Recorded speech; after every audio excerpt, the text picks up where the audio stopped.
Hey, sir, how can I help you? My roommate was attacked. I know it. I heard it. She's screaming. She was thrown to the ground.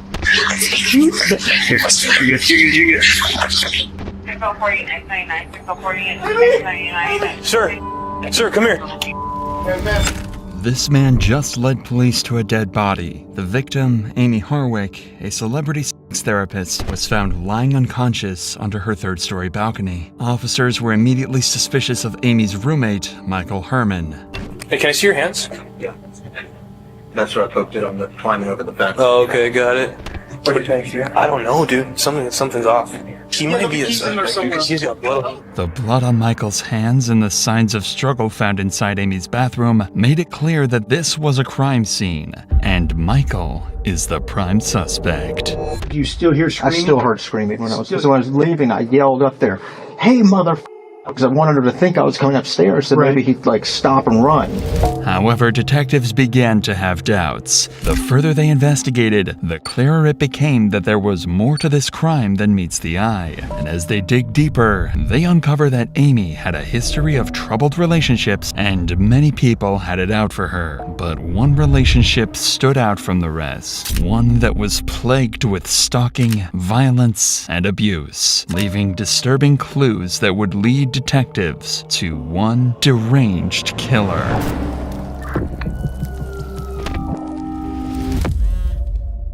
I have so much I need to say. Please give me a chance to just say it, please. At 1:11 a.m. on February 15th, 2020, 911 received a harrowing call from Amy's roommate. I want to reduce the 3434. Yeah, somebody just attacked my roommate. We're at 2086 Mound Street. Find anything. Okay, how was he assaulted? What happened? It's a C. I don't know. I was downstairs. I heard screaming. Please get a cop here. Okay, and this is who's screaming inside? Can't think right now. Amy Harwick. I mean, who is she to you, sir? She's my roommate. Okay. Is she screaming for help? Yeah. Okay. Did you see anything? No. Okay, so No, what I did you hear? heard her screaming, and I heard her being... All right, so I'm going to send out that somebody's screaming, okay? Since you didn't see anything. You don't know if she's being attacked, you're not sure. Yes, I know she's being attacked. I heard her got thrown to the ground. With sirens blaring, multiple law enforcement agents rush to the scene. The information that they have as they arrive is limited. All they know is that there is a situation with a screaming woman and that somebody appears to be in danger. As soon as they arrive, Michael Herwin, Amy's roommate, is the first person to come into contact. Hey, sir. Hi. How can I help you? My roommate was attacked. I know it. I heard it. She's screaming. She was thrown to the ground. I couldn't find my phone. I couldn't find anything. Okay, hold on. Okay, so you have access to here? No. Is there anybody else inside the house? My roommate. Just your roommate by herself? Yes. You didn't check on her? Dude, I heard screaming. I don't know if that guy had a gun or a knife. I came running I couldn't find my phone. So is there somebody else inside? Yes. I think there's Okay, sir, somebody do me a else favor. Do me a favor. Calm down. Calm down. Other than your roommate, is there anybody else inside the house? I don't know. So you didn't see anyone? You just heard... No, I just heard her screaming. It Have you sounded like called- she got thrown to the ground. I've been calling for her through his windows. Nobody's answering. Nothing. So where's your key at? Inside, downstairs, the back door's open. Here, got my phone. Here. You're good. You're good. Shit.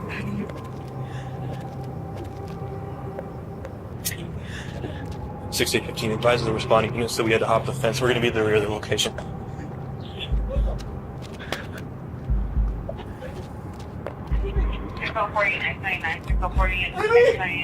Sir, come here. Relax. Take a seat. Oh my God. Hey, we need to What was going on tonight? I've been asleep. I've been asleep all night. When officers move into the courtyard, there lies Amy Harwick, 20 feet beneath her third-floor balcony, going into continuous seizures with glass surrounding her body.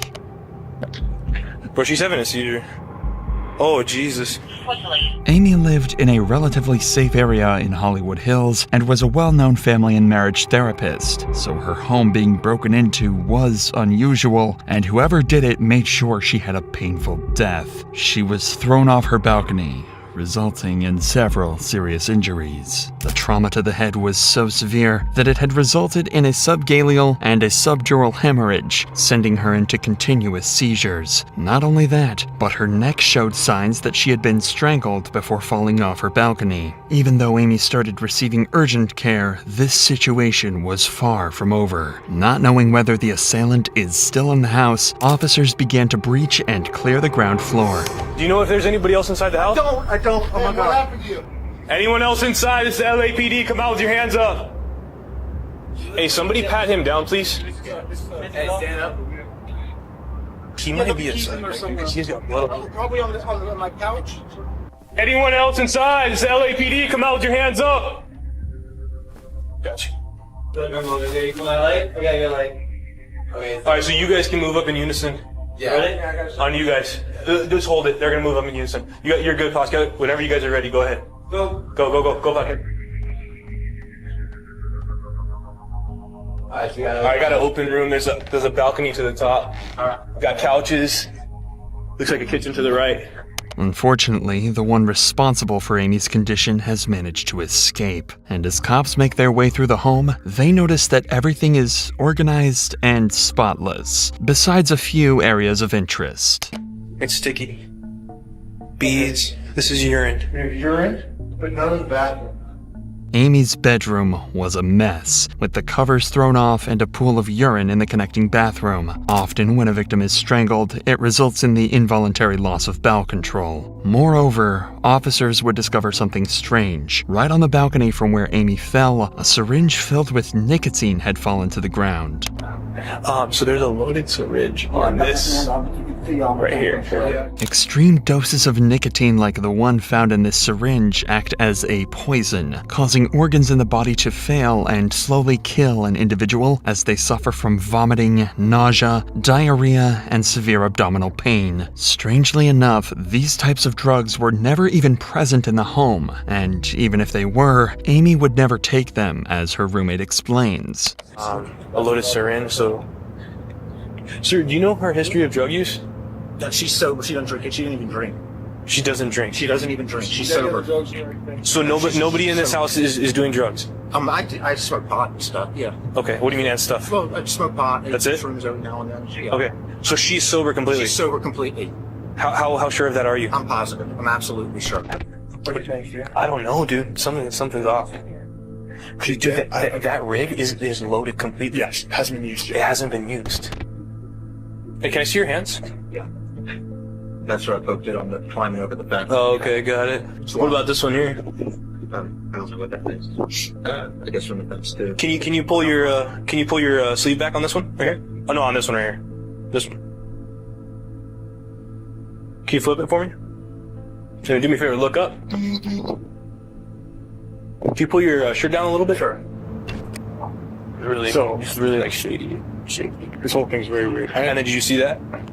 How it's wrapped around them? It's weird. Although Michael seems incredibly suspicious, finding out whether he's guilty comes second. The first priority is to ensure Amy's survival, whose condition was worsening by the second. Her pulse was nearly non-existent, and she was rushed to a nearby hospital, where it was determined that she had sustained many serious injuries since dropping about 20 feet from the balcony, including lacerations to her liver and brain damage. And despite the best attempts from doctors, Amy Harwick was soon pronounced dead. The syringe filled with nicotine, Amy's injuries before the fall, and no missing items. These were all clues that this was not a burglary gone wrong, but a planned murder. For police, this would make sense because working as a specialized sex therapist, and one that was very public with several shows and media presence at the time, was risky. There could have been too many people who had it out for her, since therapists often have to deal with emotionally problematic and sometimes obsessive individuals. For now, though, Michael Herman was the only person around Amy when she was murdered, making him the first suspect. Michael was already a suspicious individual, as his frequent cannabis use led officers to believe that he had at least some knowledge of drugs and could be behind the nicotine syringe. But more telling was the fact that his arms were covered in blood and and scratches, which made him look even more guilty. So to get to the bottom of this, Michael was brought in for an interview where he would stay adamant about his innocence. Can you remember? Do you still hear screaming? I still heard screaming when I was still hearing screaming. Now, and when we were at the house, you also because when I was yelling, because when I was leaving, I yelled up there, "Hey, mother!" really loud because I wanted her to think I was coming upstairs, so maybe he'd like stop and run. You know, that would know that he's not in the house alone. Two of them. Right, yeah. right. And I didn't know if it was like, I didn't know if it was multiple people. I just didn't know. And I just hope that would that would make the person flee. Michael claims that after returning home, he heard screams from inside the house and then shouted loudly to scare off the potential attacker. He then entered the home to find the front door open and Amy Harwick's body on the ground. He immediately called 911 and attempted to provide aid while waiting for emergency responders. Not only does Michael fully cooperate with law enforcement, but he also has a solid alibi and witness testimonies supporting his account. Additionally, there is no forensic evidence linking Michael to the crime. Still, detectives can't rule out Michael just yet, as there are no other suspects and nobody had seen anyone outside of Michael enter or leave the building. But this is when police receive footage from a nearby Ring doorbell camera, a crucial piece of evidence that would turn the entire case upside down. When the cops looked at the footage, they saw Michael come running out of the home, trying to wake up the neighbors and call for help. This was exactly what he told them he had done, which confirms the fact that he was likely only a witness to all of this. But the camera also picks up someone else at the scene. A strange male figure wearing gloves, hopping fences, and running through backyards. In many cases, this man can even be seen covering cameras with a gloved hand. Undeniably, this masked individual was the one responsible for this murder, but finding out who this could be was difficult. As they began looking into her life, there were very few people who wanted to hurt her. She was on good terms with her family and friends and had almost no enemies. So police began to believe that this may have been a case of one of Amy's past relationships coming back to haunt her. But yet again, almost all of her boyfriends came up clean. All but one of them, Gareth Pursehouse, a man who was reported by Amy's friends to be an obsessive ex-lover and someone who had previously stalked her. But before officers look into Gareth, they decide to consolidate all of the evidence they have first. Because of the presence of the syringe filled with pure nicotine, detectives believe that whoever broke into Amy's apartment intended to kill her by injecting her with the syringe, but that their plans somehow went awry. Amy began resisting, and a physical altercation occurred that would be proven by a black rosary that Amy had been wearing around her neck. Beads of this rosary were found trailing all the way from her bedroom to the balcony. Not only that, a black leather jacket that was turned inside out was also discovered at the scene. It is likely that the attacker snuck up behind her, grabbed her by her jacket, and a struggle ensued. The attacker then likely choked Amy, dragged her out to the balcony, and threw her over the top. With all of this in mind, officers began looking for somebody who would want to hurt Amy in this manner. Undeniably, the masked individual was responsible for the murder. However, identifying them could be challenging because, despite being a well-known public figure, Amy had no known enemies. Police start their investigation by questioning friends and family of Amy, looking for any clues on who could have committed this heinous crime, and it wouldn't take long for them to get a strong lead. Amy's friends revealed to police that about a month before her murder, they began receiving concerning messages from Amy. She expressed fear for her life, mentioning that she had recently encountered a stalker. A stalker which, it would turn out, she had an abusive relationship with a decade prior. 41-year-old photographer Gareth Pursehouse. Amy and Gareth had met 10 years earlier in 2011 when Gareth had worked as a photographer on a therapy event Amy attended. They dated briefly, but Amy's friends took note of the relationship being far from normal. In May of 2011, Amy tried to file a restraining order for the abuse she suffered in the relationship. Gareth often suffocated her, slamming her against the walls, dropped her on the ground, and punched her. Yet, somehow, this order was denied as authorities believed there was a lack of evidence. Of course, this meant a quick end to the relationship, at least for Amy. This was unacceptable for Gareth as he started obsessing heavily over Amy, and his emotional state worsened. But Amy was the one who'd have to face the brunt of Gareth's mental decline.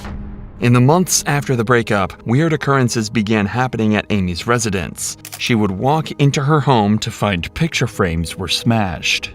Sometimes there would be roses taped to her front door, and on other occasions, Gareth would refuse to leave her doorstep for hours. A year later, in 2012, Amy tried to file another restraining order against Gareth because he had once again assaulted her and dragged her out of a car. Fortunately, this time, the order would be approved by a judge, barring Gareth from seeing Amy for 5 years. However, according to her closest friends, Gareth's behavior became even more creepy and intense in the years after the restraining order was issued. If Gareth couldn't see her physically, he'd tarnish her reputation on every one of Amy's social media pages. Every single time she posted, she would get derogatory comments, and all of her publications in her field as a therapist would get bombarded with comments criticizing and degrading her work. But things would take a turn for the worst 1 month before Amy's murder. On January 17, 2020, Amy was attending the XBiz Awards, where she was a panelist of an organization called Pineapple Support, which was meant to focus on therapy related to workers in the sex industry. However, as Amy was having drinks before her segment began, she would hear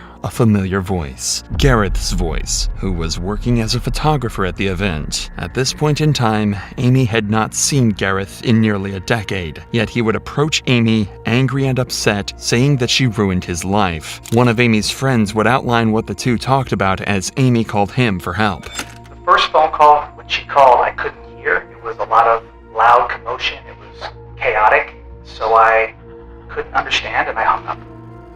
And then 30 seconds later, I received another phone call from her as well, and all I could hear amongst the chaos or the sounds that were sort of the loud sounds was, "Get the F over here." Initially seeing them walk away, I first checked in with my friend who called me, and she told me, "This guy is freaking out on your friend." So I then walked over to where the two of them had walked to, and as I was walking towards them, the only words I heard was, "You ruined my life, you bitch." After this event, Amy was extremely scared of Gareth and told friends and family that if anything happened to her, Gareth would be responsible, and he had sent her voice messages after the event. I have so much I need to say. Please give me a chance to just say it. Please. And her concerns were proven to be true, because when officers matched a picture of Gareth to the man seen on the Ring doorbell footage on the night of the murder, it was an exact match. But for authorities to be sure that Gareth is the same man they're looking for, they needed to search his home. Obtaining the warrant itself was not hard, because the sheer amount of evidence against Gareth gave officers reasonable suspicion to do so. However, this suspicion would soon turn into shock as syringes filled with nicotine were discovered in Gareth's home. Exactly like the one found on Amy's balcony. Not only that, but Gareth himself had sustained injuries on his body and had bloody clothes scattered all over the home. But there was one piece of evidence that proved to be a definitive breakthrough in this case. A DNA comparison between the fingernail scrapings of Amy's body and Gareth would turn up an exact match. Detectives knew that this was exactly the man they were looking for. So by about 5 p.m. the day after the murder, the cops locate and approach Gareth Purse house. In the face of Gareth's history with Amy and him being caught on camera, officers decide to charge him with Amy's murder. While sitting in jail awaiting a murder trial, Gareth doesn't show an ounce of remorse. In fact, while on a jailhouse phone call with some of his buddies, he cracks jokes and makes light of the whole situation. He even tells them that, due to the public's interest in him, they could become millionaires by selling old jokes he told while working as a stand-up comic. But this is far from the strangest thing he says. Yeah, turn those into a book. Try right now to find a publisher that'll give you money ahead of time for that, just based on my name because of the media. Like, that could be $1 million, I don't know. But I do have a joke for you. What's the most feminine candy bar? Huh. Hershey's. At least you have your sense of humor. Yeah, you got your sense of humor. You're making the best of it in there. Yeah. Well, and also people are posting like crazy hate, and there's like, why bother? So you said you're not getting out. Correct. Ever. Is that what you're trying to say? Yes. I've seen what's coming at me, and It's not good. I'm not getting out. Super fun.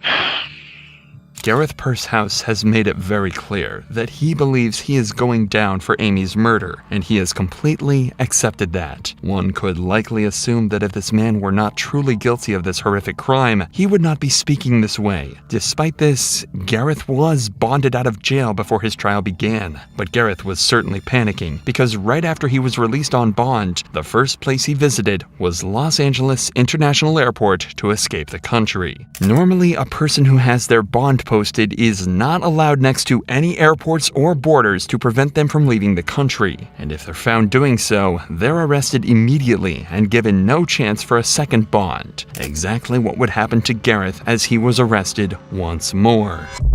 The trial of Gareth Pursehouse began in August of 2023. The defense claimed that Gareth was only there to talk to Amy and that her death was an accident. They also argued that while Gareth had brought that syringe filled with nicotine to the scene, he had only intended it to be used for his own side. But the prosecution took a different approach and painted Gareth as an obsessive killer.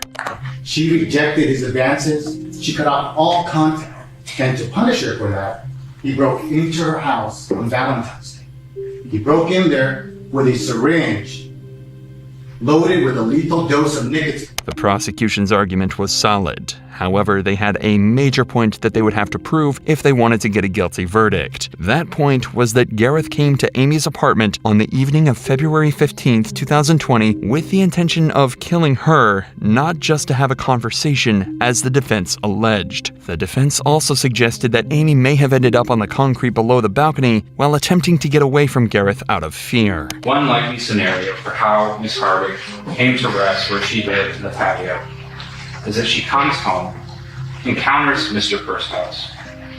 In a panic, she runs through her bedroom to her balcony, climbs up and over the railing, attempts to lower herself or climb down, and is unsuccessful. Throughout the entire trial, Gareth Pursehouse never once took the stand to testify on his own behalf. Most legal experts will say that this is something that can be very telling to a jury. After all, if an innocent person has nothing to hide, then it is suspicious that he wouldn't speak out to defend himself. But whether or not the jury in this case will see things his way, only time will tell. After finishing the deliberation process, the jury in this case reached their decision in September of 2023. As to count one, we the jury, the above entitled action finding the defendant, Gareth Pursehouse, guilty of the crime of murder in the first degree. Ladies and gentlemen of the jury, are these your verdicts? So say you one, so say you all. Yes. Thank you. And just like that, Gareth Pursehouse was officially convicted of the murder of Amy Hardwick. The only thing left was for Gareth to finally be sentenced. Gareth Pursehouse was sentenced to life in prison without the possibility of parole.